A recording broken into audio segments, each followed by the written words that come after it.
Araw-araw lang dine-develop yung sarili na magkwento. I believe kasi kahit sino yung makausap ko, may matututunan ako sa kanila. May matutunan tayo sa kanila.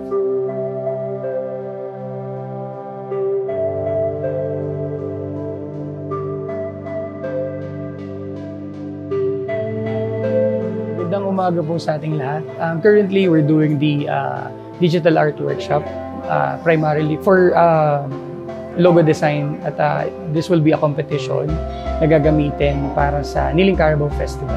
At nakakatuwa dahil magagaling yung mga kabataan in doing artworks at saka yung mga pagra-rationalize nila sa design.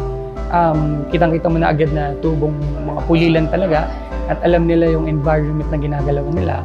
And also getting the resources na para gamitin sa design. Sa pag-explain pa lang ng mga artworks nila, nakita na natin na talagang mayaman sa mga talents ang pulilan at sana ay may mga kabataan pa sa mga susunod na generation na sundan. Yung mantra ko is to tell story.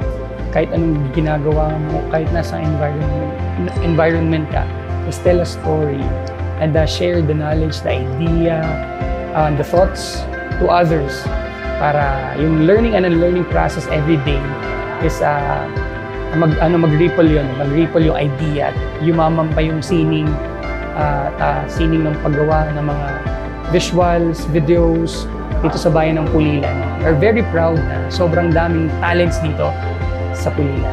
Maraming salamat.